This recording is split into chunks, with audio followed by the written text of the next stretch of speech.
Welcome back to the channel. This is episode 4 of Lord of the Rings Tales for Middle-earth Draft Boosters pack opening. Let's get right into it. Last episode we pulled Gimli. That was pretty awesome. We pulled a few other, the Tom Bombadil. Me personally, I'm always been a fan of Gimli, Legolas.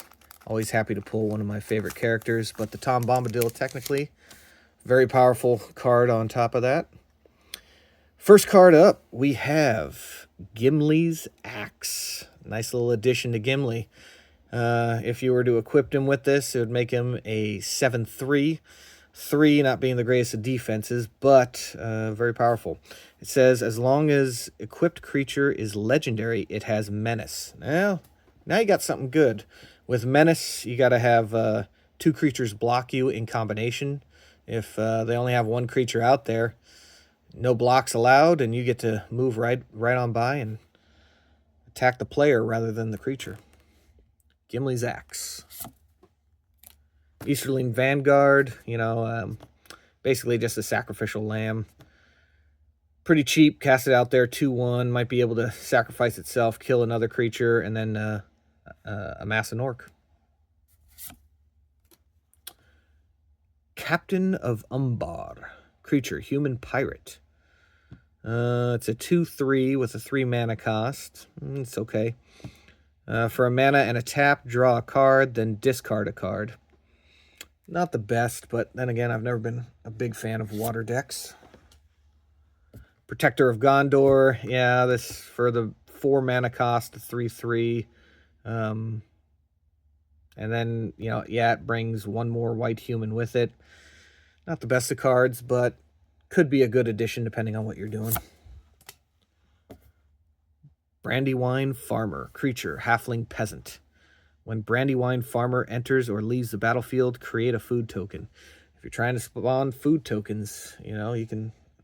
this forest deck is just all about food tokens.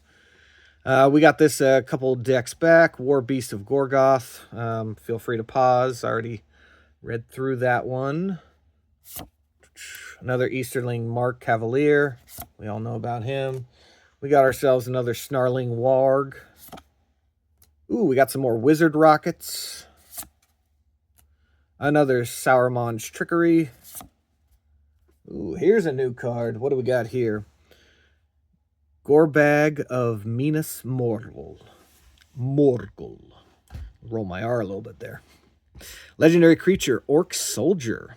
All right, it's a 2 mana cost, and it's a 2/2, decent. When a goblin or orc you control deals combat damage to a player, you may sacrifice it. When you do, choose 1. Draw a card, create a treasure token. Hey, if you're trying to get some extra mana out there and you have a bunch of goblin tokens that you don't mind sacrificing in order to play a stronger, better card, this is a decent little Orc Captain Swamp card. That could be a powerful addition, depending on what you're doing. Gwaihir the Windlord. Legendary creature, Bird Noble. This spell costs 2 less to cast, as long as you've drawn 2 or more cards this turn. Well, with water decks, you're usually drawing cards, so 2 less to cast. Instead of a 6 mana, you're looking at a 4 for a 4/4 bird. Pretty powerful flyer. Other birds you control have vigilance. Pretty decent card here. It's fairly easy with a water deck to be able to get that 2 reduction. So, yeah. Very good flying creature card to add to a multicolored deck. Mithril Coat. 3 mana to cast. Legendary artifact equipment. Flash, indestructible.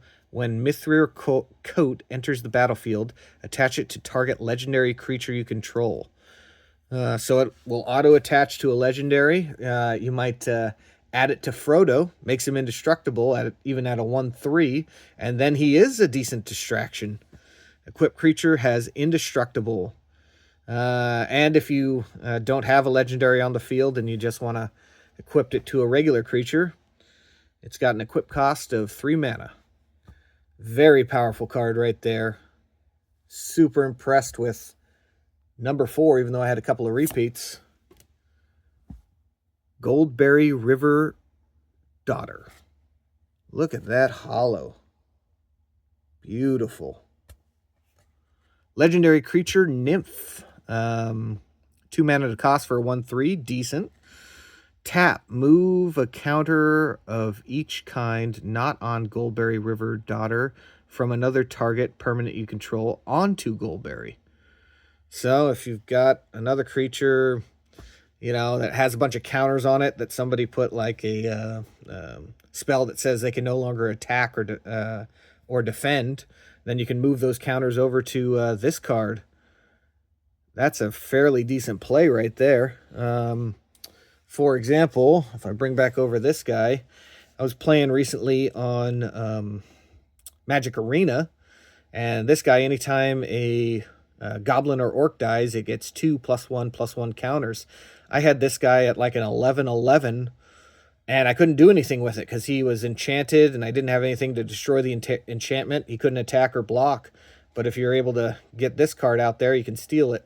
Granted, no, with the Sauron deck, you do a swamp, fire, water. That's what Sauron is. So, yeah, decent card. And then for a water and a tap, move 1 or more counters from Goldberry onto another target permanent you control. If you do, draw a card. Wow, you could just toss counters around all over the place. Yeah, I'm very impressed, not only with the artwork, but with the power of this card. And then we have ourselves a forest and a human, a white human soldier token creature card. And there we go. I'll put that with the plains and the forest with the forest. And that is it from this one. Another really good draw.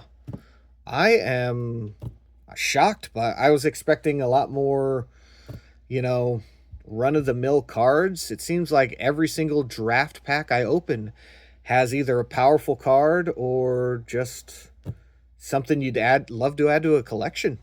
I highly encourage these Lord of the Rings draft booster packs. People said they weren't as good as the other ones, the set booster packs, but I got to disagree. I'm getting amazing cards out of this. Well, thank you for watching the video. I hope you comment, like, and subscribe, and you guys have a good one.